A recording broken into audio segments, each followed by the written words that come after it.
ख्वाहिशें भले छोटी सी हो, लेकिन इसे पूरा करने के लिए दिल का जिद्दी होना जरूरी है। यह जिद आज हम सभी अपने देश के तमाम कोरोना फाइटर्स के अंदर देख रहे हैं, जो अपनी जान की बाजी लगाकर दिन रात हमारी सेवा में, हमारे समाज के भले के लिए लगे हुए हैं। ऐसी जिद की जरूरत हमें भी होती है।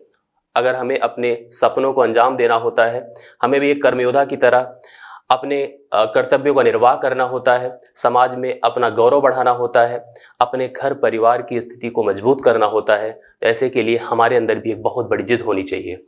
यह जिद जो हमें सफलता के शिखर तक पहुंचा सकती है, ऐसी जिद हमारे अंदर आनी चाहिए। और इस तरह की जिद को हमारे अंदर लाने के लिए एक प्रेरणा हमको मिली है। उत्तर प्रदेश सरकार ने 2020 में अभी इस लॉकडाउन की परिस्थिति में एक शुभ संकेत हमको दिया है कि हम सभी एक परीक्षा की तैयारी, एक परीक्षा में एक अच्छे पद में अपना चयन करा सकते हैं, जो कि उत्तर प्रदेश लेखपाल 5200 पदों की इस परीक्षा 2020 में आयोजित करानी है। और इस परीक्षा में अगर हम अपना एक पद चयन कराते हैं, अपने को चयनित कराते हैं, तो समझ लीजिए हम भी एक अच्छे कर्मयोद्धा कहलाएंगे। हम भी अपनी उन तमाम पिछली तैयारियों, उन तमाम सारी नेगेटिविटीज को इग्नोर कर सकेंगे जो कि अभी तक हमारे अंदर आती रही हैं। तो मैं Sandeep Tiwari, target with Alok online institute की तरफ से आपको उत्तर प्रदेश लेखपाल की इस वैकेंसी में हमारे संस्थान के द्वारा आयोजित की गई इस ऑनलाइन प्लेटफॉर्म पर, स्टडी प्लेटफॉर्म पर स्वागत करता हूं। हम सभी एक दूसरे से इंटरेक्ट हो चुके हैं पिछली कुछ क्लासेस के माध्यम से। आपको लगातार चैनल की तरफ से कुछ क्लासेस मिलती जा रही हैं, जिसमें अलग अलग विषय विशेषज्ञ अपनी अपनी कक्षाओं के माध्यम से आपसे रूबरू होते जा रहे हैं, अपनी कार्यकुशलता को आपके समक्ष प्रदर्शित करते जा रहे हैं। और आप सभी भी संस्थान की इन अचीवमेंट से पूरी तरह से अवगत है। संस्थान भी अपने कर्तव्यों का सही निर्वाह करता है, इस बात को आप अच्छी तरह से जानते हैं। संस्थान में प्रवेश प्रक्रिया का जो सिस्टम है वो आपको अच्छी तरह से अवगत होना चाहिए, और इसमें बहुत सारे कन्फ्यूजन हम लोगों को मैसेज के माध्यम से मिलते हैं। हम सब तमाम टीचर्स, तमाम जो है विषय विशेषज्ञ, हम सब लगातार जो है अपने अपने वीडियोस के माध्यम से आपको अवगत कराते रहते हैं, लेकिन फिर भी हमें ऐसे कमेंट्स, ऐसे मैसेज मिलते हैं जिसके माध्यम से हमें जरूरत है वान पड़ती कि हम भी उनके समझ हमेशा उस सही संदेश को देते रहें। मैं और तमाम सारे टीचर्स आपको अपने अपने वीडियोस में आपको संस्थान से जुड़ने की प्रोसीजर्स, जुड़ने की प्रक्रिया के बारे में अवगत कराते रहते हैं। मैं भी अपने इस वीडियो के माध्यम से आपको बताऊंगा कि आप लोग अगर संस्थान में उत्तर प्रदेश लेखपाल की इस परीक्षा में आप संस्थान से जुड़ना चाहते हैं, तो उसके लिए लेखपाल एंट्री लिख करके इस नंबर पर, जो कि आपको दिया जा रहा है यहाँ पर 8736093317, मैं एक बार रिपीट करूंगा 8736093317, आप इसको अपने कॉन्टैक्ट में सेव करिए। व्हाट्सएप पे जाकर के इस पे एंट्री फॉर लेखपाल भेजते हैं, हमारी टेलीकॉलर्स आपसे तुरंत संपर्क करेंगी। थोड़ा सा समय लगता है, पेशेंस दिखाने की जरूरत होती है, इसलिए आप सब लोग जल्दी से आप इस प्रक्रिया में शामिल हो सके और अपनी पढ़ाई को सुचारू रूप से कर सके। तो आज मैं अपने जो लेक्चर्स आपको जो थंबनेल पे दिया गया है, एक ऐसे महत्वपूर्ण लेक्चर्स के बारे में हम लोग डिस्कस करने जा रहे हैं जिसकी इंपॉर्टेंस ना करके लेखपाल की परीक्षा में, बल्कि जितनी भी परीक्षाएं एक दूसरी स्तरों पर होती हैं, उसमें इसकी इंपॉर्टेंस बहुत ही हद तक होती है। आप लगातार हर जो है परीक्षाओं में इस तरह के इंपॉर्टेंस को, इस टॉपिक के इंपॉर्टेंस को देखते आए हैं। अगर आप अवेयर रहते हैं परीक्षा को लेकर के, तो आप जरूर जो है इससे संबंधित यहाँ पर नॉलेज लेते आए हैं। मैं आज एक बहुत ही गंभीर टॉपिक आपको पढ़ाने जा रहा हूँ, जो कि एक प्रकार की मैथ की शुरुआत होती है। मैंने पिछले वीडियोस में आपको थोड़ा सा सिलेबस के बारे में, कॉन्सेप्ट के बारे में, प्रोसीजर ऑफ द स्टडी के बारे में अवगत कराया। आज मैं उसी रूपरेखा में, उसी सीक्वेंस में आगे बढ़ूंगा और एक शेड्यूल आपको प्रोवाइड करने की कोशिश करूंगा। आज से आप नोट्स बना सकते हैं, आज से आप अपनी चीजों को कंटिन्यू कर सकते हैं। तो मैं आज एक्चुअल मैथ्स की शुरुआत करूंगा। सही मायने में अगर देखा जाए तो मैथ्स एक प्रकार की ऐसा कंसेप्ट है, एक ऐसा टॉपिक होता है जिसके माध्यम से आप तमाम तरह के प्रॉब्लम्स, अगर आपको किसी भी कॉम्पिटिटिव परीक्षा में मैथ्स आपसे पूछा जाना अनिवार्य किया है, तो जाहिर सी बात उसकी इंपॉर्टेंस काफी हद तक होती है, मतलब उसका प्रयोग होता है। और अगर मैं मैथ्स या गणित की बात करता हूं, तो गणित जो कि एक ऐसा विषय है जिसके माध्यम से हम दुनिया की हर समस्या को, हर प्रॉब्लम को हल करते हैं। तो समस्याओं को हल करने के लिए हमें जरूरत किसकी होती है, इसको जानना जरूरी होता है। आज मैं इसी के बारे में आपसे डिस्कस करने जा रहा हूं। जैसे आप गणित पढ़ रहे हैं, इसी प्रकार से आपको बहुत सारी भाषाएं पढ़ने को मिलती हैं। हालांकि हम भारत में रहकर के एक दो भाषा के बारे में ही जानकारी रख पाते हैं, जैसे कि आप मुख्य तौर पर हिंदी या इंग्लिश के बारे में जानकारी रखते हैं। तो हर एक भाषा का अपना एक सिस्टम होता है उसको डेवलप करने का, उसको जनरेट करने का, उसको समाज में लाने का। जैसे आप अंग्रेजी पढ़ते हैं तो आपको अल्फाबेट्स की नॉलेज होना जरूरी होता है, हिंदी पढ़ते हैं तो भी आपको उसके स्वर व्यंजन की जानकारी होना आवश्यक होता है। उसी प्रकार से अगर हमको गणित पढ़ना होता है, क्योंकि गणित का मुख्य उद्देश्य कैलकुलेशन करना है, गणित का मुख्य उद्देश्य समस्याओं को हल करना है। हल करने के लिए समीकरणों की आवश्यकता, समीकरणों को बनाने के लिए नंबर्स, अल्फाबेट्स और ऑपरेटर्स की आवश्यकता। तो मुख्य तौर पर हमें दो चीजों की आवश्यकता होती है किसी भी गणितीय समस्या को, गणितीय सिस्टम को फॉलो अप करने के लिए। एक तो हमें संख्याओं की आवश्यकता होती है, अगर हम गणित बनाते हैं तो हमें संख्या की जरूरत होती है। साथ साथ हमें चिन्हों की आवश्यकता होती है। हम चिन्ह और संख्याओं को मिला करके ही मैथ का निर्माण करते हैं, और मैथ की इस जानकारी की मदद से दुनिया की हर समस्या को जो हमारे सामने जनरेट होती है, कैलकुलेशन के माध्यम से हम हल कर पाते हैं। तो आज हम इस गणित के बेसिक इकाई के बारे में डिस्कस करने जा रहे हैं, जो कि हर एक परीक्षा के दौरान आपको एक चैप्टर्स के रूप में दिया जाता है। आप लेखपाल की परीक्षा में भी जब मैंने आपसे सिलेबस पाठ्यक्रम डिस्कस किया था, तो सर्वप्रथम मैंने आपको संख्या पद्धति के बारे में बताया था। मैंने आपसे कहा था कि संख्या पद्धति हमारे चैप्टर का, हमारे परीक्षा का एक बहुत ही महत्वपूर्ण अंग है, जिसमें मैंने कई सारे टॉपिक्स आपको डिस्कस भी किए थे। तो आज मैं आपको संख्या पद्धति के बारे में डिस्कस करने जा रहा हूं। संख्या पद्धति, आपको मैं जानकारी दे दूं कि संख्या पद्धति, या हम इसको जो हिंदी में संख्या प्रणाली भी कभी कभी कहते हैं, या हम इंग्लिश में नंबर सिस्टम कहते हैं। तो जैसे कि आपको पता होना चाहिए कि आप कोई भी भाषा अगर पढ़ते हैं, आप अंग्रेजी पढ़ते हैं, तो क्या अंग्रेजी कहीं से ऐसे आ करके हमारे सामने चली आई? नहीं। हिंदी पढ़ते हैं तो ऐसे थोड़ी चली आई, उसको डेवलप किया गया होगा, उसको बनाने के पीछे बहुत ही कड़ी मेहनत की गई होगी। जैसे अंग्रेजी बनाया गया होगा तो सर्वप्रथम अल्फाबेट्स का निर्माण किया गया होगा, सोचा गया होगा। आप देख रहे हैं 26 लेटर्स हमारे सामने होते हैं। 26 लेटर्स को word, letters two letters join करके शब्दों का निर्माण किया गया होगा, मतलब वर्ड्स बनाए गए होंगे। शब्दों को ग्रामर से जोड़ जोड़ के रखा गया होगा एक दूसरे के साथ, और सेंटेंसेस बनाए गए होंगे। उन सेंटेंसेस का सही उपयोग आज हम बोलचाल में कर पाते हैं। उसी प्रकार से मैथ को भी डेवलप करने के लिए हमें सिंबल्स दिए जाते हैं, जो दो रूप में होते हैं, एक संख्या के रूप में होते हैं, दूसरे ऑपरेटर्स के रूप में होते हैं। संख्या के इन सिंबल्स को हम लोग यहाँ पर कैटेगराइज कर सकते हैं, हम उनको समझ सकते हैं, और उसी कैटेगरी को, उसी सिस्टम को समझने के लिए मैथ्स में नंबर सिस्टम दिया जाता है। जैसे आप साइंस जब पढ़ते हैं, देखते हैं कि आपको जब कभी भी कोई मेजरमेंट्स करना होता है तो आप कहते हैं हम 1 मीटर यूज करते हैं, 1 सेंटीमीटर यूज करते हैं, 1 किलोमीटर यूज करते हैं, भार यूज करना होता है, किलोग्राम यूज करते हैं, सेंटीग्राम यूज करते हैं, तमाम तरह से ऐसे लीटर, मिलीलीटर्स का प्रयोग करते हैं। तो इन सब चीजों को ऐसे थोड़ी होता है कि हम कोई भी चीज को हम 1 मीटर बोल दें, कोई चीज को 1 किलोग्राम बोल दें, नहीं। उसको कहीं ना कहीं डेवलप किया गया है। जैसे आप जानते हैं कि 1 मीटर को, एक पेरिस शहर है, आप जानते हैं पेरिस है देश, उसमें जो है पेरिस में सेब्रे शहर है, वहां पे जो है एक मेजरमेंट, इंटरनेशनल मेजरमेंट ब्यूरो है, जिसमें एक जो है प्लैटिनम इरेडियम की छड़ रखी गई है, और उस छड़ को 0 डिग्री टेम्परेचर पर रखा गया है, जिसमें 70% प्लैटिनम, 30% इरेडियम होता है। उसके अंदर कोई चेंजेस ना आ पाए, इसलिए टेम्परेचर 0 किया जाता है, और उसी में 2 स्पॉट लगाए जाते हैं। उन स्पॉट्स को लेंथ, उन स्पॉट्स की मेजरमेंट्स को 1 मीटर कहते हैं, और वही पूरी दुनिया फॉलो अप करती है। इसी प्रकार से जैसे केमिस्ट्री पढ़ते हैं तो आप देखते हैं कि पीरियोडिक टेबल हम लोग प्रयोग में लाते हैं, और वह पीरियोडिक टेबल पूरे वर्ल्ड वाइड यूज किया जाता है। मतलब कोई एक सिस्टम है जो चीजों को मैनेज कर रहा है। ऐसे ही गणित को भी मैनेज करने के लिए, उनके सिंबल्स को डिस्क्राइब करने के लिए, उसके अंदर भी एक सिस्टम का प्रयोग किया जाता है। हालांकि यह सिस्टम इतना बड़ा होता है कि इसको अगर सही से डिबेट पे लाया जाए तो बहुत समय लग जाए और बहुत ही कंफ्यूजन जनरेट हो पाए। हम लोग भी यहाँ तक इतना सब कुछ होने के बावजूद भी हम नहीं मानते कि हम इसके अंदर बहुत ही बड़ा परफेक्शन ला सकते हैं, मतलब बहुत ही ज्यादा जानकारी हमको है, लेकिन मैक्सिमम कराने की कोशिश की जाएगी।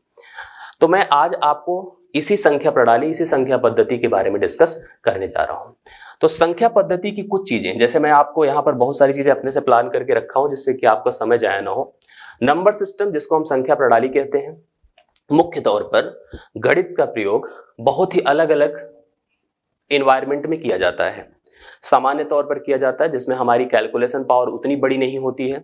मशीनों में किया जाता है जिसमें कैलकुलेशन पावर काफी बढ़ जाती है। जैसे आज की दुनिया में कंप्यूटर, मोबाइल्स का जमाना है, और आप देख पा रहे हैं कि बहुत बड़ी बड़ी कैलकुलेशन बड़ी आसान समयों में हो जाती है। इसलिए प्रणाली को भी कैटेगराइज किया गया है, और हम देख पा रहे थे यहाँ पर 3-4 प्रणाली का प्रयोग किया गया है, और भी प्रणालियां अभी प्रोसीजर में है। इसमें मुख्य तौर पर जो प्रयोग की जाने वाली प्रणाली है डेसिमल नंबर सिस्टम, हिंदी में हम इसको अभी आगे डिस्क्राइब करते हैं, दशमलविक संख्या प्रणाली कहते हैं। Binary number system, octal number system, hexadecimal number system, ये सब जो जनरल प्रणाली है जिसके बारे में हम सब अवेयर होते हैं। आज का जो कंपटीशन है हमारा, हम केवल एक प्रणाली जिसका प्रयोग पूरी दुनिया में गणितीय समस्याओं को हल करने के लिए, गणित का सही अप्रोच जानने के लिए, जो आम भाषा में होता है, आम जीवन में होता है, आम पढ़ाई का स्तर होता है, उसके अंतर्गत पूरी तरह से डेसिमल नंबर सिस्टम का यूज किया जाता है। लेकिन आज अब छोटी कक्षाओं से भी देखते हैं कि बाइनरी नंबर सिस्टम पढ़ाया जाता है। मतलब गणित का एक और रूप दे दिया जाता है। जब हमारी कैलकुलेशन जो होती है वो अब केवल 0 से 9 तक में ही सीमित नहीं रह जाती है, 0 से 9 के अलावा कुछ और कैटेगरी भी दी जाती है जिसको 0 to 1 कह सकते हैं। 0 to 1 का प्रयोग करके केवल बाइनरी नंबर सिस्टम का प्रयोग किया जाता है। मैं आपकी जानकारी के लिए बता दूं, कंप्यूटर्स की भाषा बाइनरी नंबर सिस्टम है। कंप्यूटर के अंतर्गत हम लोग सभी कैलकुलेशंस 0 to 1 के अंदर ही लेकर चलते हैं। जैसे अगर हम अपनी भाषा में कहीं पर 5 लिखते हैं, अपनी भाषा में अगर हमने 5 लिखा, तो मैं आपकी जानकारी के लिए बता दूं कि यही अगर बाइनरी में लिखा जाएगा तो 101 लिखा जाएगा। क्योंकि जब हम डेसिमल नंबर सिस्टम पढ़ते हैं तो हम 0 to 9 का प्रयोग करते हैं। पूरी गणित में जैसे इंग्लिश में A to Z का प्रयोग किया जाता है, वैसे ही गणित में 0 to 9 सिंबल्स का प्रयोग किया जाता है। मतलब पूरा कैलकुलेशन आप देखते हैं तो 0 से 9 पर ही आधारित होता है। ऐसे अगर मैं बाइनरी की बात करूंगा तो बाइनरी में पूरा कैलकुलेशन आपका 0 से लेकर 1 पर डिपेंडेंट होता है। इसके अलावा किसी का भी प्रयोग नहीं किया जाता है। इसमें सारा कन्वर्सेशन, सारा कैलकुलेशन, आप जब कभी भी कोई हॉलीवुड मूवी देखते हैं तो आप देखते होंगे तो कोई सिस्टम पे काम करता रहता है, कोडिंग होती रहती है, 0101 के फॉर्मेट में कोडिंग चलती रहती है। इसका मतलब है कि सारा कैलकुलेशन, सारा कम्युनिकेशन उसमें 0 to 1 पर ही डिपेंडेंट होता है। यह भी मैथ का एक बहुत ही इंपॉर्टेंट पार्ट है, मैथ का ही एक अभिन्न भाग है। 0 to 1 बाइनरी में प्रयोग किया जाता है। ऑक्टल में 0 to 7 का प्रयोग किया जाता है, जबकि हेक्साडेसिमल में 0 to 9 और A to F का प्रयोग किया जाता है। मतलब यहाँ पर कुल 16 सिंबल्स का प्रयोग किया जाता है। मैं आपकी जानकारी के लिए बना दूं, यह क्योंकि हम 0 to 9 का प्रयोग करते हैं डेसिमल नंबर सिस्टम में जो हमारी भाषा है, इसलिए इसका जो बेस है वो 10 माना जाता है। इसका बेस 10 माना जाता है क्योंकि इसमें 10 सिंबल ही प्रयोग में लाए जाते हैं। जबकि अगर बाइनरी की बात करिए तो बाइनरी में 2 ही सिंबल प्रयोग में लाए जाते हैं, इसलिए इसका बेस 2 हो जाता है। ऑक्टल में आप देख रहे हैं कि 8 सिंबल प्रयोग में लाए जाते हैं, इसलिए इसका बेस 8 हो जाता है। जबकि 10 और 6 मिलकर 16 सिंबल्स प्रयोग में लाए जाते हैं, इसलिए इसका बेस 16 हो जाता है। प्रयोग की बात मैं करूं, प्रयोग मैंने कहा व्यवहारिक भाषा में कैलकुलेशन के दौरान हम लोग डेसिमल नंबर सिस्टम का प्रयोग करते हैं। कंप्यूटर्स के दौरान जो भी कैलकुलेशंस होती हैं, कंप्यूटर्स पे जितनी भी एक्टिविटीज होती हैं, जो हमारे सामान्य कंप्यूटर्स होते हैं हम लोग के पास होते हैं, उस पर बाइनरी नंबर सिस्टम का प्रयोग किया जाता है। बहुत बड़े लेवल के कंप्यूटर्स होते हैं जो कि बड़ी बड़ी कंपनियों में रखे रहते हैं, वो केवल उनका सारा इंटरनेट उस कंपनी से केंद्रित रहता है, सारा कैलकुलेशन उस कंपनी के ही नेटवर्क पर ही डिपेंडेंट रहता है। वहां पर octal number system security purpose use किया जाता है। और बहुत बड़े लेवल्स के जो सुपर कंप्यूटर्स होते हैं जिसमें सैटेलाइट लॉन्चिंग की जाती है, जिससे वेदर फॉरकास्टिंग की जाती है और बहुत ही बड़े लेवल का काम किया जाता है, वहां पर हेक्साडेसिमल नंबर सिस्टम का प्रयोग किया जाता है। तो हम फिलहाल इतने साइंटिस्ट तो है नहीं, हम इतने बड़े वैज्ञानिक तो है नहीं, हम बहुत ही सामान्य चीज़ों में एक छोटे से कंपटीशन की प्रिपरेशन कर रहे होते हैं और ऐसी मैथमेटिक्स पढ़ रहे होते हैं जो कि सामान्य जीवन का एक बहुत ही छोटा सा भाग है। इसलिए हमारी इस जीवन शैली में जो मैथ्स हमको पढ़ाई जाती है वह पूरी तरह से डेसिमल नंबर सिस्टम पर डिपेंडेंट होती है, जिसको हम लोग दशमलविक संख्या प्रणाली कहते हैं। मैं इस प्रणाली के मुख्य पहलुओं को आपके सामने प्रेजेंट कर रहा हूं। इस प्रणाली के अंतर्गत मैं अगर सबसे पहले मैं आपको बताऊं, जैसे मैंने अभी पीछे भी बताया कि 10 सिंबल, 10 सिंबल्स को हिंदी में आप प्रतीक कह सकते हैं, सिंबल्स प्रयोग में लाए जाते हैं। वो सिंबल्स आपके क्या हैं आपको पता है, 0, 1, 2, 3, 4, 5, 6, 7, 8 और 9। आप समझ गए होंगे कि हमारी पूरी मैथमेटिक्स इन्हीं 0 to 9 पर ही डिपेंडेंट है। जैसे आप अंग्रेजी देख रहे हैं कि A to Z तक ही डिपेंडेंट है। आप कोई डिक्शनरी उठाइए तो इस डिक्शनरी का पूरा प्रेजेंटेशन A से लेकर के Z तक के कॉम्बिनेशंस पे ही डिपेंडेंट होता है। इसी प्रकार से हमारी पूरी मैथमेटिक्स 0 to 9 पे ही डिपेंडेंट होती है। 9 के बाद फिर से 1, उसके बगल 0, उसके बगल 1, उसके बगल 2, ऐसे ही 2 0 पर 2 के बगल 1, 2 के बगल 2, इस प्रकार से 2 डिजिट की सारी संख्याएं, 3 डिजिट की सारी संख्याएं, 4 डिजिट की सारी संख्याएं, जिसका कोई अंत नहीं, इतनी तक की संख्याएं हम लिख सकते हैं। लेकिन हर एक संख्या में केवल 0 से 9 तक का ही प्रयोग किया जाता है, 0 से 9 तक का ही प्रयोग किया जाता है। तो आप इन सभी कॉम्बिनेशंस को, इन कॉम्बिनेशंस के कॉन्सेप्ट को ही डेसिमल नंबर सिस्टम का एक छोटा सा भाग कह सकते हैं। मतलब आप कह सकते हैं कि अगर कोई संख्या प्रणाली दशमलविक संख्या प्रणाली है तो उस प्रणाली के अंतर्गत कुछ 10 सिंबल 10 प्रतीक प्रयोग में लाए जाते हैं। क्योंकि 10 सिंबल प्रयोग में लाए जाते हैं, 10 प्रतीक प्रयोग में लाए जाते हैं, इसलिए संख्या प्रणाली का बेस, आधार जिसको हम लोग कहते हैं, इस संख्या प्रणाली का जो बेस है मतलब आधार जो है वो आपका 10 है। अब इस आधार के 10 होने का कॉन्सेप्ट क्या है, थोड़ा समझने की कोशिश करिएगा। आधार 10 है और क्यों है? 10 इसलिए है क्योंकि 10 सिंबल्स का प्रयोग किया जाता है। हम कैसे समझे कि 10 है, मैं आपको बताता हूं कि आप कैसे समझिए। आप कभी भी किसी संख्या को जब लिखते हैं, जैसे मान लीजिए मुझे लिखने को किसी ने कहा 5768, मान लीजिए किसी ने हमको दे दिया एक संख्या लिखने को 5768, आप इसको पढ़ेंगे ना। लेकिन जब आप इस संख्या की स्ट्रक्चर्स की बात करेंगे, लिखने के दौरान तो आपने ऐसे लिखा, लेकिन जब आप इसकी रीडिंग करने लगते हैं संख्या के स्थान को देख करके, तो आप यहां से शुरुआत करते हैं। इसको आप क्या बोलते हैं? इकाई। इसको हम लोग कहते हैं इकाई, इसको हम लोग कहते हैं दहाई, इसको हम लोग कहते हैं सैकड़ा, इसको हम लोग कहते हैं हजार। यही सीक्वेंस हमारा आगे बढ़ता चला जाता है। रीडिंग कहां से की जाती है? एंड से। इस इकाई को हम 10 की पावर 0 से प्रदर्शित करते हैं। इस सैकड़े को, दहाई को हम 10 की पावर 1 से प्रदर्शित करते हैं। इसे हम 10 की पावर 2 से करते हैं। इसे हम 10 की पावर 3 से करते हैं। आप समझ गए होंगे कैसे। इसका अर्थ क्या है? 1 है। इसका अर्थ क्या है? 10 है। इसका अर्थ क्या है? 100 है। इसका अर्थ क्या है? 1000 है। इसी तरह से हम आगे बढ़ते चले जाएंगे, इसी तरह से हम आगे बढ़ते चले जाएंगे। और अब जब इस संख्या को हमें प्रदर्शित करना होगा तो हम लिख सकते हैं 5 गुणे 10 की पावर 3 प्लस 7 गुणे 10 की पावर 2, 6 गुणे 10 की पावर 1, 8 गुणे 10 की पावर 0। मतलब आप अपने आधार का प्रयोग करके किसी भी दी गई संख्या का प्रदर्शन, किसी भी संख्या का निरूपण कर सकते हैं। हम आपको आगे के लेक्चर्स में इसके बारे में और जानकारी डिटेल से देंगे, लेकिन अभी आपकी जानकारी के लिए इतना ही सफिशिएंट है कि हमारी संख्या का आधार 10 होता है और उस 10 को हम इकाई, दहाई, सैकड़े, हजार, 10,000 के रूप में कंसिडर कर सकते हैं, समझ सकते हैं। 10 क्यों है? क्योंकि हमारे पास कुल 10 ही सिंबल इस पूरी मैथमेटिक्स के अंदर होता है। अब हम जो संख्या डेवलप करते हैं, जो संख्या हम लोग बना लेते हैं, उस संख्या को 2 रूपों में निरूपित किया जा सकता है। जो भी संख्या आपको लिखने के दौरान, पढ़ने के दौरान मिलती है, वह संख्या मुख्यतः 2 रूप में बटी होती है। एक तो होता है इंटीजर, इंटीजर को आप जनरली कहते हैं पूर्णांक। दूसरा होता है आपका फ्रैक्शनल, जिसको आप फ्रैक्शन कह सकते हैं या भिन्न कह सकते हैं या दशमलव का भाग कह सकते हैं। अब आपको कैसे समझ में आएगा? किसी संख्या में, हर संख्या में गारंटी दे रहा हूं आपको, यहां पे जो भी बातें बोली जाएंगी एकदम फैक्ट की रहेंगी। आप जो भी संख्या लिखेंगे, मैं आपको श्योरिटी के साथ कह रहा हूं, वो संख्या 2 रूपों में बटी होती है। एक उसमें इंटीजर का पार्ट होता है, तो दूसरा उसमें फ्रैक्शनल या भिन्नात्मक पार्ट होता है।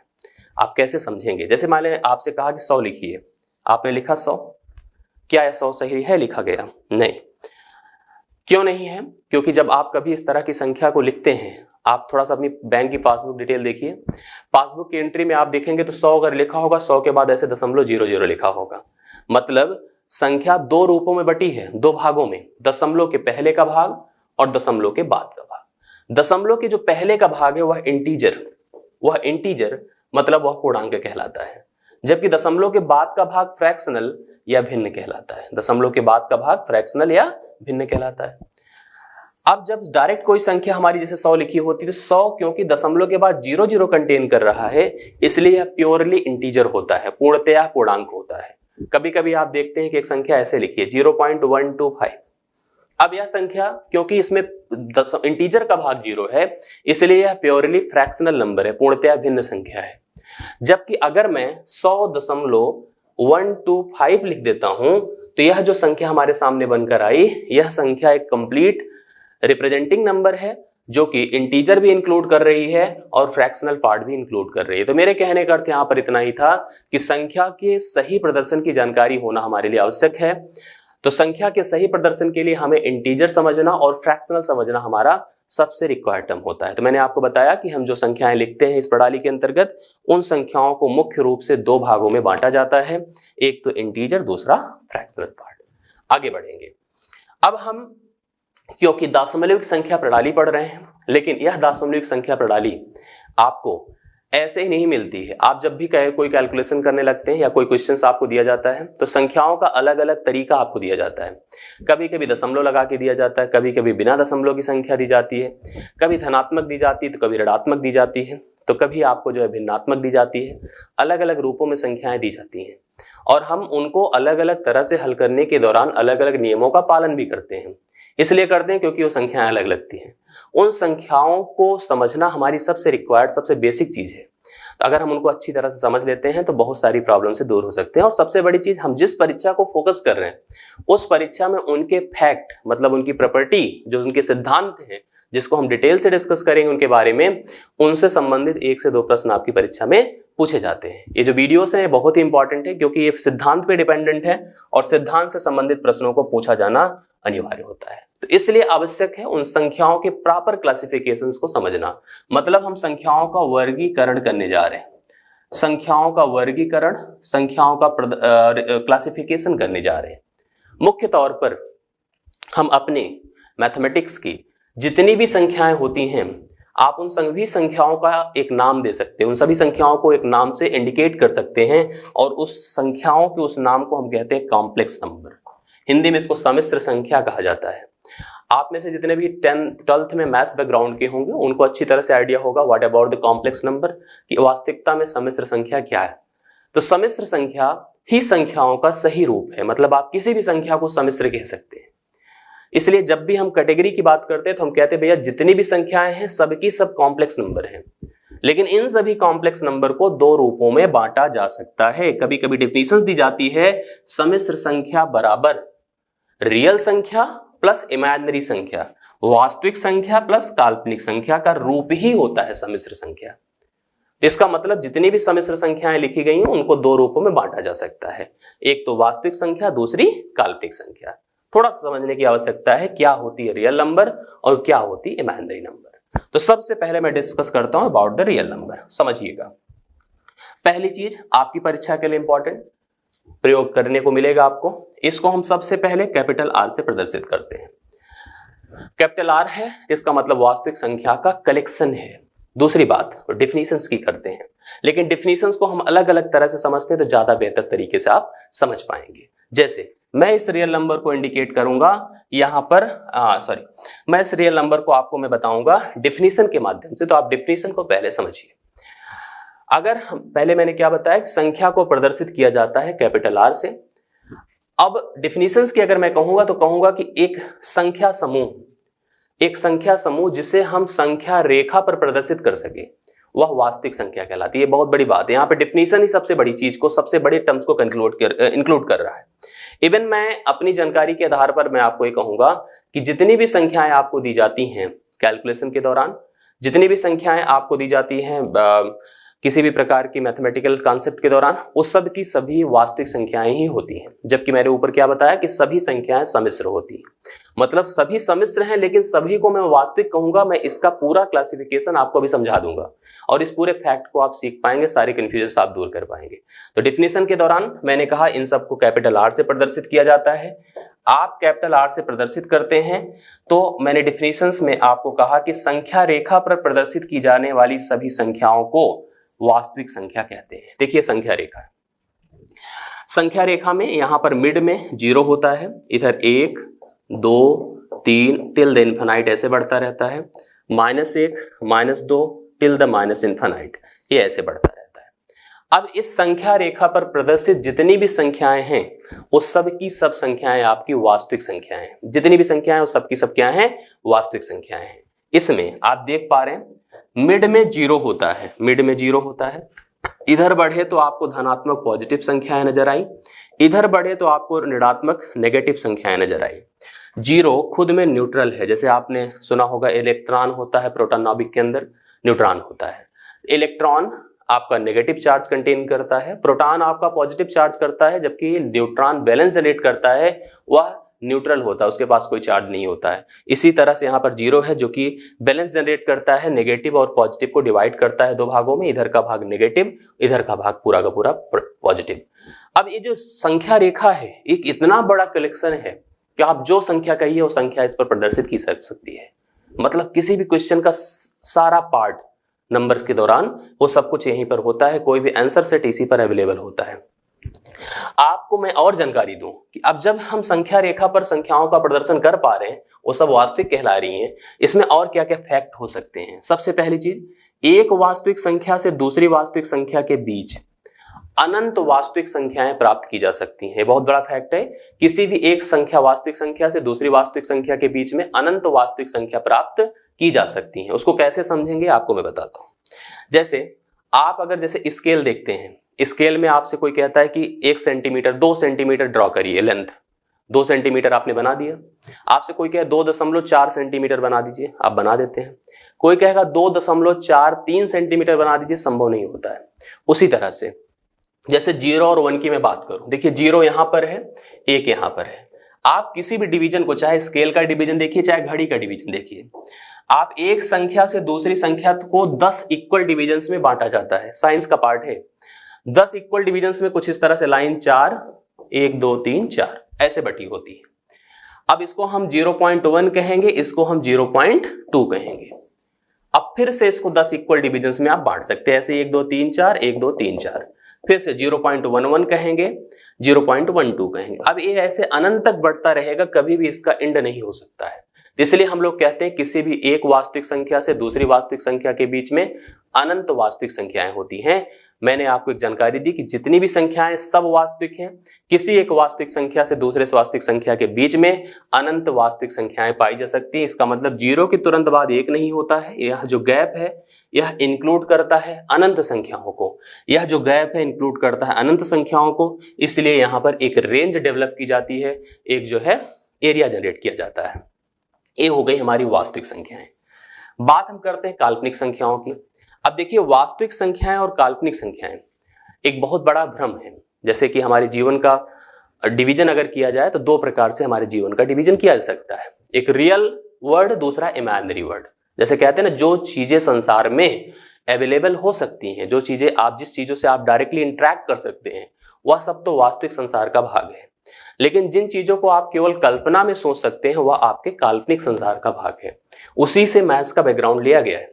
आप सोचिए, आपसे कोई कहे अमेरिका जाना है, इंग्लैंड जाना है, ऑस्ट्रेलिया जाना है, आपको चांद पर पहुंचना है, मार्स पर पहुंचना है, ये सब तो रियल पार्ट हो गए हैं क्योंकि आप वहां तक जा सकते हैं, उनको डायरेक्टली इंटरेक्ट कर सकते हैं।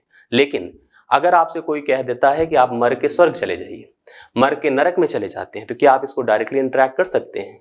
आप डायरेक्ट तो इंटरेक्ट नहीं कर सकते ना, तो नहीं कर सकते। इसलिए मर के स्वर्ग जाना, मर के नरक जाना, ये सब आपके कल्पना के पार्ट होते हैं, आपके इमेजिनरी पार्ट होते हैं लाइफ के।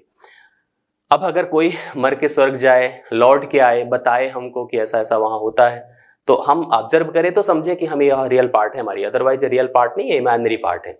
इसी प्रकार से मैथ्स में भी होता है इमेजिनरी नंबर। इमेजिनरी नंबर एक ऐसी संख्याओं का कलेक्शन होता है जो कि रियल टर्म में यूज नहीं की जाती है, मतलब उनका प्रॉपर कैलकुलेशन पॉसिबल नहीं होता है। जैसे मैं आपको दिखाता हूं, आप मैथ्स का एक बहुत ही important symbols root, square root, जिसको आप वर्गमूल का सिंबल कहते हैं, आप उसको प्रयोग में लाते हैं। मैंने कहा 4 का वर्गमूल करिए, आपने 4 का वर्गमूल हमें बता दिया, सर इसका +2 और -2, 2 रिजल्ट हो सकता है, आप हमें तुरंत बता सकते हैं। क्यों? क्योंकि 2 का वर्ग करेंगे तो भी 4 आएगा, -2 का वर्ग करेंगे तो भी +4 आएगा। लेकिन जब मैं आपसे कह दूं भैया -√4 का आप वर्गमूल करिए, अब यहां पर कंफ्यूजन आता है। -√4 का वर्गमूल करने के दौरान अगर किसी ने मुझे +2 दिया तो गलत है, -2 दिया तो भी गलत है। क्यों? क्योंकि -2 का वर्ग भी धनात्मक होता है, किसी संख्या का वर्ग कभी ऋणात्मक नहीं होता है। इसलिए इस संख्या का डायरेक्ट वर्गमूल संभव नहीं है। डायरेक्ट वर्गमूल जिसका संभव नहीं है वही इमेजिनरी है। ऐसे आप कह सकते हैं, अगर हम काल्पनिक संख्या को एक्सप्लेन करें, डिफाइन करें, जिस किसी भी ऋणात्मक संख्या का वर्गमूल ज्ञात किया जाए तो जो प्रक्रिया बनती है वह काल्पनिक संख्या हो जाती है। मतलब वो संख्या एक्चुअली काल्पनिक नहीं। अभी कोई हमसे कह दे -4 सर काल्पनिक है वास्तविक है, हम कहेंगे नहीं वास्तविक है। अंडर रूट क्या है? अंडर रूट एक बढ़िया सिंबल है जिसका प्रयोग मैथ्स में बहुत सारी बड़ी बड़ी समस्याओं को हल करा देता है। अब दोनों को जब मर्ज कर दिया, नेगेटिव किसी भी इंटीजर या भिन्न को रूट के अंदर जैसे ही रखा हमने, तुरंत ही वह संख्या काल्पनिक हो गई। तुरंत ही वह संख्या, मतलब संख्या काल्पनिक बन गई। संख्या काल्पनिक किसी ने हमको प्रदर्शित नहीं दिया था, ना तो हमको दिया था, हमको उसको केवल डेवलप करना था, हमने उसको बना दिया। हम गलती करते गए, हम मतलब ऐसा प्रयोग लाए लाइफ में जिससे वह संख्या काल्पनिक हो गई। इसका भी एक निजात ढूंढा गया। एक साइंटिस्ट थे जिनका नाम था यूलर, बहुत ही बड़े मैथमेटिशियन थे यूलर। इन्होंने एक वर्ड दिया आयोटा। आयोटा आपकी परीक्षा का भी आज की डेट में पार्ट हो जाता है। जिसको हम आई से इंडिकेट करते हैं, आई से इंडिकेट करते हैं। और आई का मान उन्होंने सर्वप्रथम बताया कि आई को आप √-1 लिख दीजिए, आई को आप √-1 लिख दीजिए। तो किसी भी इनिशिएटिव मतलब एक तरह से शुरुआत की संख्या जो 1 होती है, अगर उसके नेगेटिव को हम जो है रूट के अंदर रख के दिखाएं तो उसको हम आई कह सकते हैं। इसको उन्होंने साइक्लिक प्रोसीजर में रखा, मतलब आई की पावर 4 तक तो वैल्यू दिया डिफरेंट, उसके बाद रिपीट कराना शुरू कर दिया। आपसे कभी कभी प्रश्न पूछा जाता है, जैसे आई का मतलब √-1 है, तो आई² आपकी जानकारी के लिए मैं बता दूं -1 हो जाएगा वर्क करने पर। क्यों? रूट का वर्ग, जैसे √2 का वर्ग करेंगे तो √2 × √2, √2 × √2, रूट हट जाता है, 2 हो जाता है। उसी तरह से भी आई की पावर 3 अगर आप करेंगे तो आई² × आई करना पड़ेगा, मतलब -i हो जाएगा। और आई की पावर 4 आप करेंगे तो -1 का स्क्वायर +1। अब आप ऐसे ही पावर बढ़ाते जाइए, लेकिन वैल्यू में परिवर्तन नहीं आएगा। आई की पावर 5 ऊपर वाला हो जाएगा, 6 ए हो जाएगा, 7 ए हो जाएगा, 8 ए हो जाएगा, फिर इसके बाद ये रिपीटिशन चलता रहेगा। तो परीक्षा में कभी कभी आई की पावर 97 क्या है, आई की पावर 95 क्या है, 1365 क्या है, तो इस तरह के प्रश्न आपसे पूछे जा सकते हैं। आज की डेट में जो हमारी इस समय ट्रेंड चल रही है, हमारी परीक्षाओं का दौर जो चल रहा है, उसमें पूछा जाता है, इसलिए हम इनको भी डिटेल से आपको डिस्क्राइब करेंगे। आप कभी भी कर सकते हैं इस तरह के प्रश्नों को, बस केवल आप कुछ मत करिए। जैसे आपसे आई की पावर अगर 95 पूछा, आप इसको 4 से डिवाइड कर दीजिए, 4 से डिवाइड कर दीजिए, शेषफल जो आए उसको चेक करिए। अब आपको पता है कि आप अगर जैसे इसको जैसे डिवाइड करते हैं तो आपको पता है कि 4 से डिवाइड करने का मतलब इसमें 3 शेषफल आएगा। 4 से डिवाइड कर दीजिए, 24 चौके 96 होता है, तो 23 चौके आपका 92 हो गया, तो 92 3 95, रिमाइंडर 3, तो आई की पावर 3 हो गया। आई की पावर 3 पे आप देख रहे हैं -i, इसका अर्थ -i होगा। इस तरह से आप एक्सप्लेन कर सकते हैं, लेकिन हम यहाँ से आपको डाइवर्ट नहीं करना चाहते हैं, हम आपको जो टर्म चल रहा है उसी को एक्सप्लेन करना चाहते हैं, इसलिए आप कंटिन्यू यहाँ रहिए। जैसे ही हम कक्षा में आएंगे, मेन क्लासेस में आएंगे, वहां पे इन सब चीजों को डिटेल से एक एक करके आपको नोट्स में आपके लिखवाया जाएगा और उसका जितना भी प्रयोग हो सकता है उसको कराया जाएगा। मैंने कहा अब जब हमें √-4 को एक्सप्लेन करना हो तो इनके हिसाब से यूलर के आधार पर हम जैसे इसको हम लिख कैसे सकते, पहले सोचिए। इसको हम -1 × √4 लिख सकते हैं, मतलब √-1 × √4 लिख सकते हैं। जैसे आप अगर 4 लिखा है तो आप इसको √1 × √4 कह सकते हैं, या √2 × √2 कह सकते हैं, कोई दिक्कत की बात नहीं है। आप यहां पर ऐसा कह सकते हैं। तो इसलिए जब इस सिंबल को हम आई कह रहे हैं और इसका अर्थ आप पहले से हमें बता चुके हैं, तो आप इसको लिख सकते हैं +-2 × i। कैसे बताइए? √4 का मान आप ऊपर देख रहे हैं, +-2 आपने बताया, और आई का मान अभी भी हमने यूलर के आधार पर √-1 बताया है, तो आप लिख सकते हैं कि +-2i is the value of √-4, या उसका मान हो जाएगा। इमेजिनरी संख्या का वर्ग देखिए कितना टिपिकल है, कितनी चीजें इसमें कंडीशनल इंक्लूड हो रही हैं। पहले तो हमारी परीक्षाओं का भाग नहीं होता था, लेकिन मैंने कहा ट्रेंड्स बदलते जा रहे हैं, इसलिए परीक्षाओं में इनका भी प्रयोग कराते जाना है। हम डेफिनेशन के साथ साथ इन चीजों को समझेंगे। मुख्य डेफिनेशन आपकी क्या थी? किसी भी संख्या जो कि ऋणात्मक थी उसके वर्गमूल को ज्ञात करने की प्रक्रिया संख्याओं को काल्पनिक संख्या बना देती है। यह बात सब गौर करिएगा, संख्याओं को काल्पनिक संख्या बना देती है, ना कि काल्पनिक संख्या है कोई। इसलिए मैं कहता हूं कि सभी संख्याएं काल्पनिक संख्या नहीं होती हैं, सभी संख्याएं मुख्य तौर पर वास्तविक ही होती हैं, वो काल्पनिक बन जाती हैं। समझ रहे मेरी बात को? अब आगे बढ़ेंगे। वास्तविक संख्या के 2 भाग होते हैं, देखिएगा, वास्तविक संख्या के फिर से 2 भाग होते हैं, एक तो रैशनल नंबर, दूसरा इरैशनल नंबर। रैशनल को हिंदी में आप परिमेय संख्या कहते हैं, इरैशनल को आप अपरिमेय संख्या कहते हैं। इसको हम कैपिटल Q से इंडिकेट करते हैं, कैपिटल Q से इंडिकेट करते हैं। डेफिनेशन के तौर पर मैं सबसे पहले इसकी डेफिनेशन जानकारी आपको देता हूं कि वास्तविक परिमेय संख्या क्या है।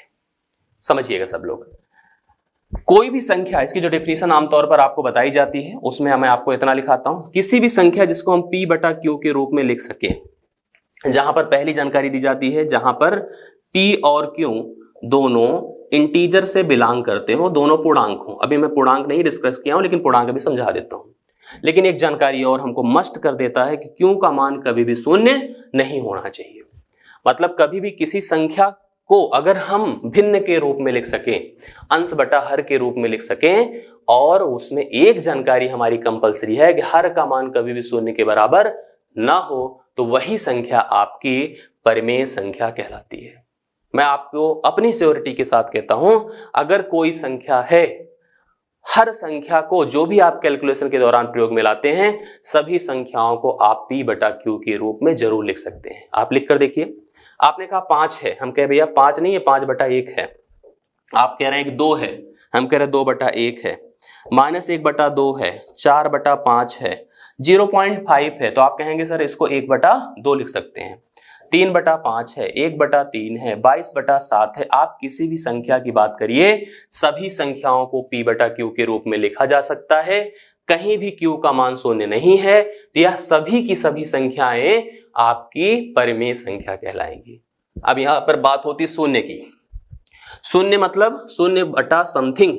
अगर हम किसी भी संख्या को मतलब शून्य को किसी से भी डिवाइड करते हैं तो मान हमेशा एक शून्य संख्या ही आती है, इसलिए शून्य को भी हम परिमेय संख्या कह सकते हैं। हाँ, ऐसा नहीं होना चाहिए कि 1 बटा शून्य आ जाए। 1 बटा शून्य आए तो वह अनडिफाइंड संख्या है, उसको हम परिमेय नहीं कह सकते हैं।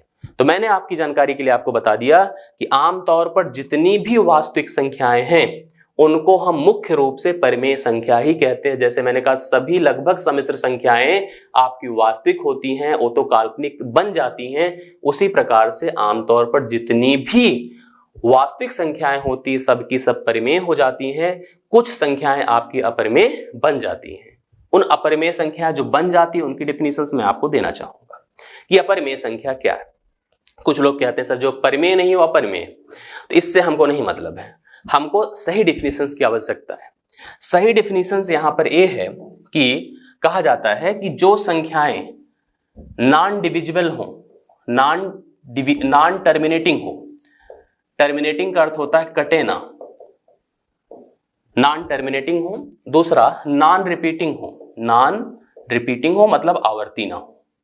मैं आपकी जानकारी के लिए बता दूं, कहा जाता है कि जब किसी संख्या को, भाई सीधी सी बात, भिन्न के रूप में आप लिखने की प्रक्रिया में है, भिन्न के दौरान कोई भी संख्या ना कटे ना ही आवर्ती हो, तो वही संख्या आपकी अपरिमेय संख्या कहलाती है। डेफिनेशन है, बट इसको समझना इंपॉर्टेंट है।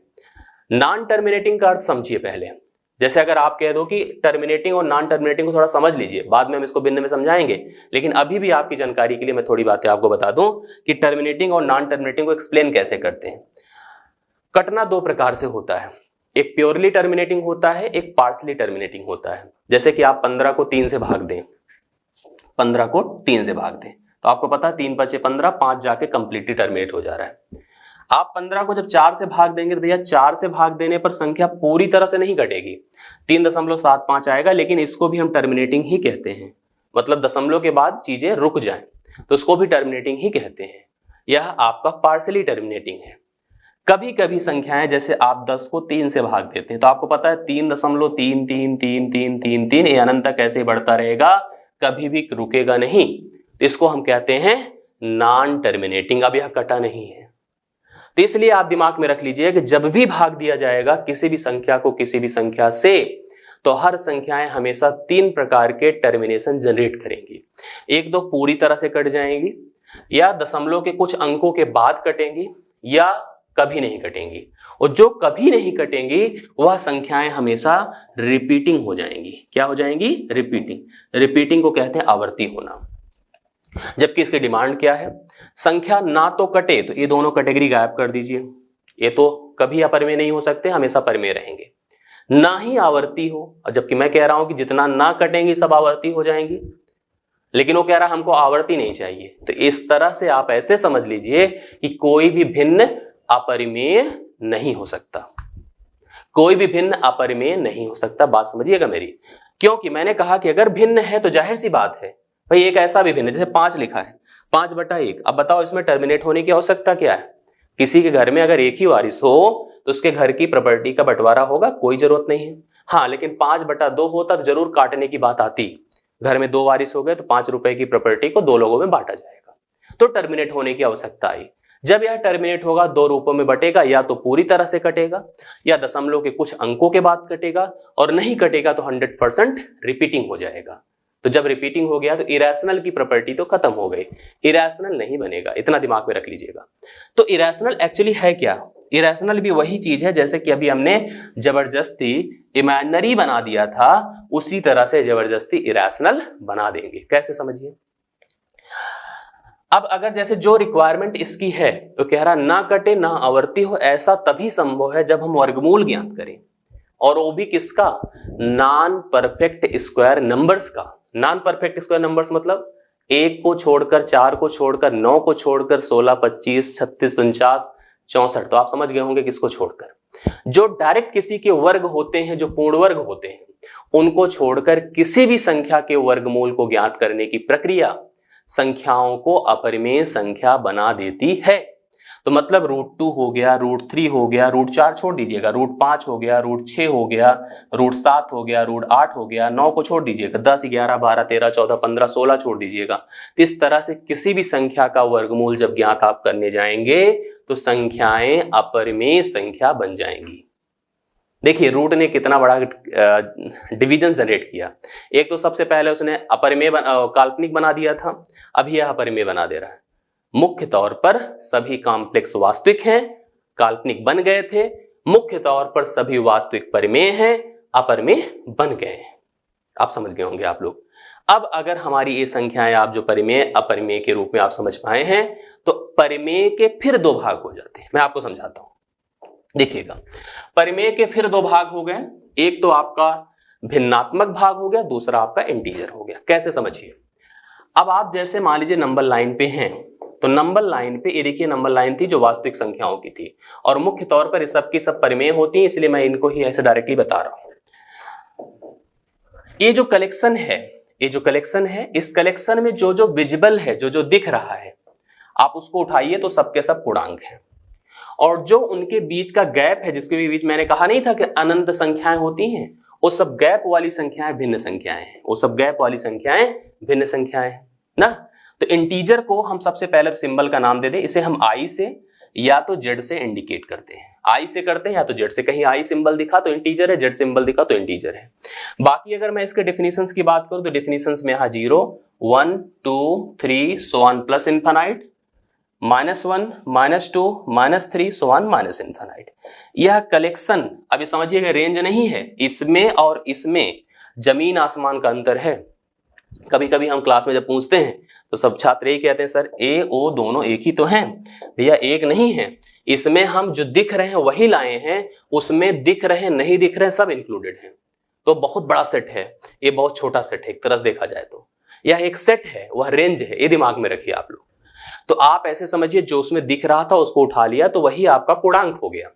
पूर्णांक में पहली प्रॉपर्टी है कि दशमलव के बाद शून्य रहेगा, ठीक है, वह भिन्न के रूप में नहीं लिखा जाएगा। 5 है, 4 है, 3 है, -1 है, -2 है, तो इस तरह से लिखा है तो पूर्णांक है। यहां पर ये मत समझिएगा कि 2/3 है, 3/4 इस तरह से लिखा गया तो पूर्णांक है। तो आपको समझ में आएगा पूर्णांक क्या है, ठीक है। पूर्णांक की कैटेगरी आगे मैं डिस्कस करने जा रहा हूं, अब ध्यान दीजिए, यहां से बड़ी चीजें इंपॉर्टेंट हो जाती हैं। पूर्णांक को 3 भागों में मुख्यतः देखिए यहां पर बांटा गया है। एक तो सबसे पहले 0, दूसरा नेगेटिव, तीसरा पॉजिटिव। आपने कैटेगरी देखी ली थी, यहां 0 था, 1 था, 2 था, 3 था, सो ऑन प्लस इनफाइनाइट था। इधर -1 था, -2 था, -3 था, सो ऑन माइनस इनफाइनाइट था। यही तो पूर्णांक था। इसी पूर्णांक को हम 3 रूपों में बांट रहे हैं, समझिए। सबसे पहले मैंने कहा 0, जैसे उसमें था 0 के इधर साइड सबके सब पॉजिटिव इंटीजर हैं, 0 के इधर साइड सबके सब नेगेटिव इंटीजर हैं। मतलब यह जो मूवमेंट है राइट साइड का वह इंक्रीजिंग मूवमेंट है, मतलब बढ़ता क्रम है। जो मूवमेंट लेफ्ट साइड का है वह डिक्रीजिंग मूवमेंट है, वह घटता क्रम है। 0 के नजदीक जो सबसे पहला पूर्णांक है इधर पॉजिटिव साइड में वह सबसे छोटा धनात्मक है। 0 के नजदीक जो सबसे पहला नेगेटिव साइड में वह सबसे बड़ा ऋणात्मक है, क्योंकि ये सब घटते चले जाते हैं। मतलब सबसे बड़े धनात्मक को नहीं ज्ञात कर सकते, सबसे छोटे ऋणात्मक को नहीं ज्ञात कर सकते, ठीक है। कैटेगरी की बात करें, हाँ बाकी मैंने चीजें आपको पहले से वास्तव में बता रखा है। कैटेगरी की बात करें, 0 से लेकर के सभी काउंटिंग नंबर्स, मतलब 0 से लेकर के सभी counting numbers till the infinite, सभी काउंटिंग इंटीजर्स ना कि नंबर्स, वो आपके धनात्मक पूर्णांक संख्याएं, वो आपकी पूर्ण संख्या कहलाती हैं। इसको इंडिकेट W से किया जाता है, W से किया जाता है। मतलब 0 से शुरू करके जितनी भी धनात्मक संख्याएं, धनात्मक पूर्णांक संख्याएं, वो सब की सब आपकी पूर्ण संख्या है। 0 को अगर छोड़ दिया जाए, 0 को अगर छोड़ दिया जाए, 1 से शुरू करके सभी वास्तविक, सभी पूर्णांक संख्याएं प्राकृतिक संख्या कहलाती है, नेचुरल नंबर कहलाती है। तो नेचुरल नंबर का कलेक्शन आपको समझना है तो बस 0 छोड़ दीजिएगा, 1 से लेकर चलिए इनफाइनाइट तक, वो सब की सब आपकी नेचुरल नंबर प्राकृतिक संख्या कहलाई। तो बस इतना ही फर्क था, उसमें 0 इंक्लूडेड होता है, इसमें 0 इंक्लूडेड नहीं होता है। तो डिफिनीशंस के आधार पे कोई कहे तो सभी प्राकृतिक पूर्ण हो सकती हैं, होती हैं, लेकिन सभी पूर्ण प्राकृतिक नहीं हो सकती। यह बात आप कह सकते हैं एक फैक्ट के आधार पर। आगे बढ़ेंगे तो प्राइम नंबर आया, जो कि एक बहुत ही बड़ी डिफिनीशंस है। प्राइम अभाज्य संख्या। प्राइम क्या है? अभाज्य संख्या। मैं थोड़ा सा प्राइम के बारे में आपको जानकारी दे देता हूं, जिसको आप कहते हैं अभाज्य संख्या। तो अभाज्य संख्या है क्या?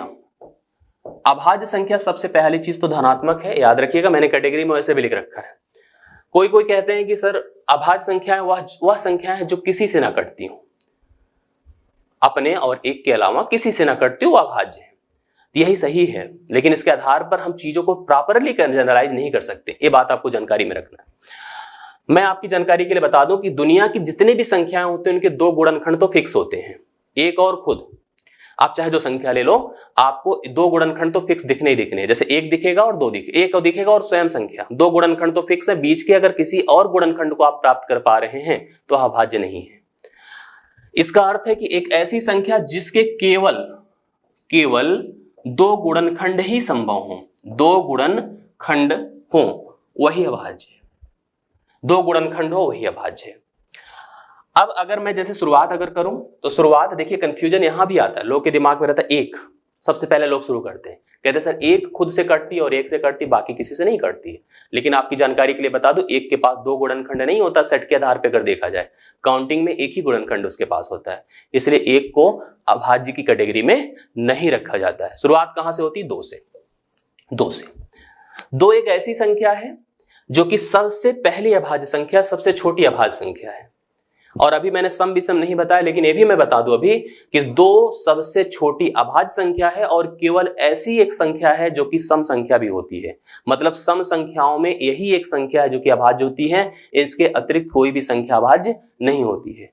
तो 2 के बाद ऐसे 3 देखिए, 5 देखिए, 7 देखिए, 11 देखिए, 13 देखिए, 17 देखिए, 19 देखिए, इस तरह की जितनी संख्याएं हैं यह सब की सब अभाज्य संख्याएं कहला रही हैं। इनको हम प्राइम नंबर कहते हैं। आप किसी भी संख्या को देखिए, 1 है, 3 है, 2 ही गुणनखंड हैं, इनके अलावा इनके पास और कोई भी गुणनखंड नहीं है, यही संख्याएं अभाज्य संख्या है। मतलब मेन डेफिनेशन, ऐसी संख्याएं धनात्मक, ऐसी पूर्णांक धनात्मक संख्याएं जिनके केवल 2 गुणनखंड हो वही अभाज्य संख्या कहलाती हैं, उसी को प्राइम नंबर कहा जाता है। अब बाद में जब मैं आगे के लेक्चर्स पे आऊंगा तो मैं इनके कुछ और पहलू को डिस्कस करूंगा। इनको हम मुख्य तौर पर 3 रूपों में कैटेगराइज करेंगे, जो आपकी परीक्षा के बड़े ही इंपॉर्टेंट पार्ट है। सबसे पहले relative prime number, relative prime number जिसको हम कहते हैं सापेक्षित अभाज्य संख्या, को प्राइम नंबर जिसको हम कहते हैं सह अभाज्य संख्या, इसके बाद ट्विन प्राइम नंबर जिसको हम कहेंगे जुड़वा अभाज्य संख्या। यह भी आजकल की परीक्षाओं के ट्रेंड्स में, पूछे जाने वाले प्रश्नों में ट्रेंड्स में है। तो इसलिए प्राइम नंबर को ही नहीं जानना है कि अभाज्य क्या है, बल्कि अभाज्य के इन 3 इंपॉर्टेंट पहलूओं को भी आपको आगे के टर्म्स में सीखना है, जानना है। तो यह भी टॉपिक आपका इंक्लूडेड रहेगा। तो प्राइम नंबर हमने बताया कि अभाज्य संख्या है। अभाज्य संख्या वह संख्या है जिनकी केवल 2 गुणनखंड होते हैं, मतलब वह उन्हीं से कटते हैं, मतलब स्वयं से कटते हैं और 1 से कटते हैं, इसके अलावा किसी अन्य से कटते नहीं है, तो वही अभाज्य है। जबकि अगर मैं अगली संख्याओं की बात करूं, कंपोजिट नंबर, कंपोजिट क्या है, जिसको हिंदी में क्या कहा जा रहा है? भाज्य संख्या। भाज्य वह संख्याएं हैं जो कि अपने तथा एक के अलावा कम से कम एक संख्या से कट सके।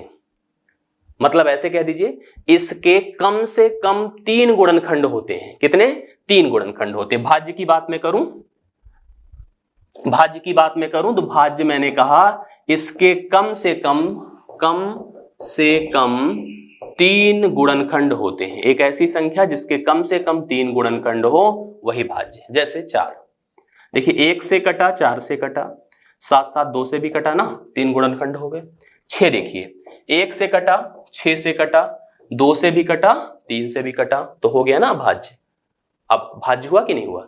हमने कहा कि वह संख्या जो कि अपने तथा एक के अलावा कम से कम किसी एक संख्या से भी कट जाए, मतलब कम से कम 3 गुणनखंड हो, वही संख्या आपकी भाज्य संख्या है। आप हमारी बातों को समझ पा रहे होंगे। तो भाज्य की अपनी एक इंपॉर्टेंट कैटेगरी है, अभाज्य की एक प्रॉपर कैटेगरी। अब आते हैं वहीं पे जहां पे थे हम लोग, तो मैं यहीं पर था। हम लोग डिस्कस कर रहे थे नेचुरल नंबर की इन तमाम प्रॉपर्टीज के बारे में। मैंने आपको इसमें whole number, natural number, prime number, composite numbers के बारे में डिटेल जानकारी दी। लेकिन दो और नंबर है मुख्य जो हम लोग बहुत जानते हैं, जैसे कि एक इवन नंबर, दूसरा ऑड नंबर। अब क्या आप इनको इग्नोर कर सकते हैं? नहीं। लेकिन हम इसको ना तो इधर लिखे ना तो इधर लिखे, ना तो हम पॉजिटिव साइड में लिख रहे हैं ना नेगेटिव, ना तो इधर हम लाए ही नहीं, हम तो उधर किनारे कर दिए। मतलब दो अन्य कैटेगरी भी नेचुरल इंटीजर्स की होती है। ये इसलिए इधर रखे गए क्योंकि ये धन ऋण दोनों हो सकते हैं, ऋणात्मक भी धनात्मक भी, इसलिए हम इसको अलग से रख रहे हैं। तो आप कह सकते हैं कि कोई भी संख्या अगर वह सम संख्या है तो पॉजिटिव और नेगेटिव, वह विषम है तो पॉजिटिव और नेगेटिव दोनों हो सकती है। ठीक है, आप समझिए सम संख्या है क्या? Even number. कई लोग डिफिनेशन देते हैं इसकी, सर जो 2 से कटे, हम कह रहे हैं यार 2 से तो सब कट जाती हैं, 2 से सब कट जाती हैं, चाहे पूर्णतः कटे चाहे पार्शली कटे, कटती तो है 2 से। लेकिन हम कहते हैं जो 2 से पूर्णतः कटे वही सम है, और जो 2 से पूर्णतः ना कटे वही विषम है। बस इतनी सी बात है। लेकिन थोड़ा सा टेक्निकल समझते हैं।